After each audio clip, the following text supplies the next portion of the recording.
Josh Dobbs is one of my favorite college football quarterbacks of all time, and he kind of helped me become a soft-spoken fan of the Tennessee Volunteers. He was a college football star at one point, and actually did show some promise in the NFL, but as of right now, it looks like his football career could be over pretty soon, so let's take a look back at Dobbs' legendary football career at Tennessee, and talk about what has happened to him so far. But first, if you're new to the channel, be sure to subscribe. If you want to help support the channel, be sure to give the video a like, share it with your friends, comment your thoughts, suggest a future video topic, and stay until the end, and help me reach 25,000 subscribers by the end of December. Now let's get started and talk about what happened to Josh Dobbs.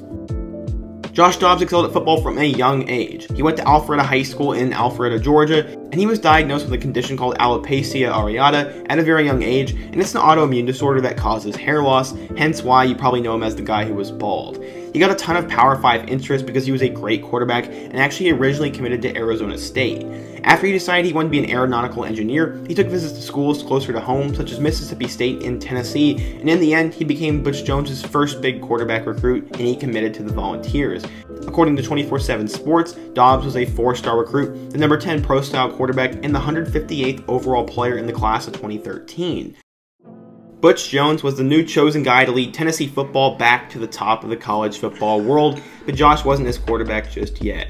The season did not start out very well as they began 3-4, and they had a heartbreaking overtime loss to Georgia, but finally something would go Tennessee's way. They hit a last-second game-winning field goal to beat number 11 South Carolina, and that was the first big win of the Butch Jones era. Next week against Alabama, starting quarterback Justin Worley would go down, and Dobbs was forced to burn his red shirt and get in the game. He went 5 of 12 for 75 yards in their blowout loss, but he'd make his first career start on the road the following week against number 10 Missouri, where he threw for 240 yards in a blowout loss once again. He would lose his next 2 games to Auburn and Vanderbilt, but he'd win his first game against the Kentucky Wildcats, and the Volunteers finished at 5-7. He threw for 695 yards, 2 touchdowns, and 6 picks, while completing 60% of his passes. Not great numbers, but it was the beginning of something special.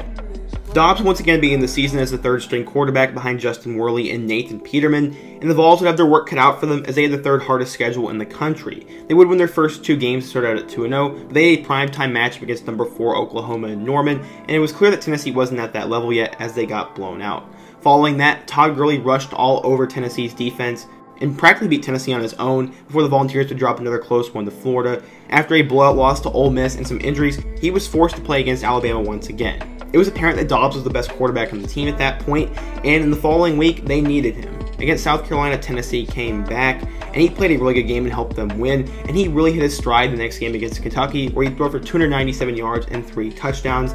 Then number 19 Missouri came to Knoxville, and after a really close game, Missouri won, and remained the only team in the SEC that Tennessee had not beaten. In the final regular season game, Dobbs led the Volunteers to a 24-17 win against Vanderbilt, and Tennessee became bowl eligible for the first time since 2010. They go on to play Iowa in the Tax Slayer Bowl, and on the year, Dobbs would throw for 1,206 yards, 9 touchdowns, and 6 picks, while also rushing for 8 touchdowns, and Tennessee football was both trending up, and Dobbs was beginning to become a star.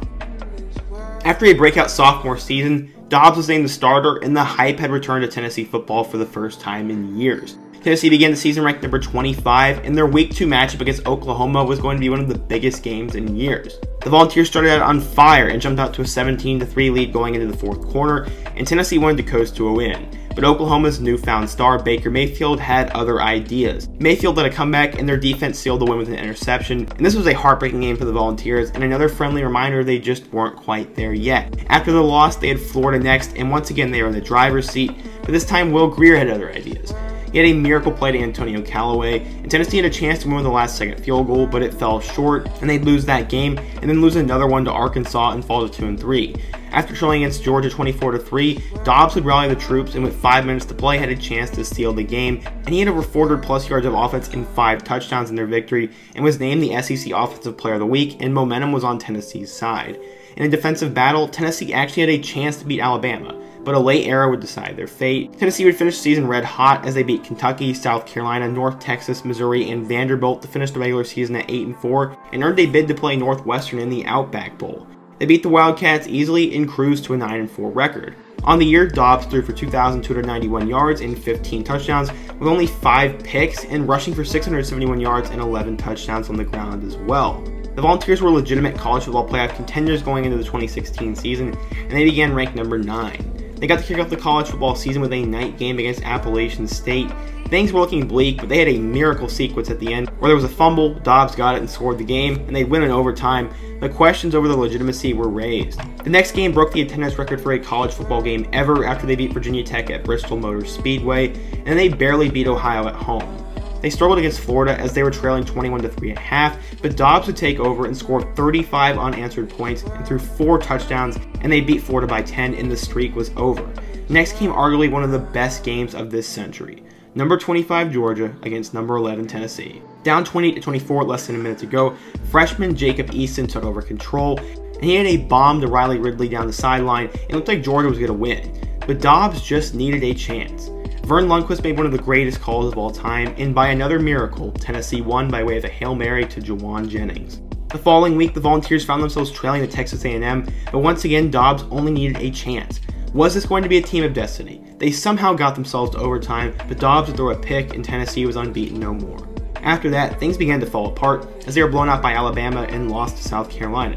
They would go on to beat Tennessee Tech, Kentucky, and Missouri, but Tennessee showed its weakness as they lost to Vanderbilt. You just can't lose to Vanderbilt. At the end of the season, they received a bowl bid to play in the Music City Bowl, where they beat Nebraska and finished at 9-4. Dobbs' college career was over, but his work in the classroom guaranteed him a nice career even if he didn't make it to the NFL. He not only graduated with a degree in aerospace engineering, but he also had a 4.0 along the way and won the 2017 Torchbearer Award, which recognizes an undergraduate for their work in the classroom and in the community. Dobbs finished 5th in Tennessee history with 7,138 passing yards, 5th in passing touchdowns with 53, and he's 3rd all-time in rushing touchdowns with 32. Dobbs' stellar career at Tennessee would be enough to give him a chance at the next level, too. Dobbs was part of a 2017 quarterback class that included Deshaun Watson, Patrick Mahomes, Mitchell Trubisky, Deshaun Kaiser, and his former teammate Nathan Peterman. Dobbs was considered a late pick who had a good amount of upside and had starting potential down the road. After Ben Roethlisberger considered retirement, the Steelers actually drafted Dobbs with the 135th pick in the 4th round. After mediocre play in the preseason, was named the 3rd string quarterback behind Big Ben and Landry Jones.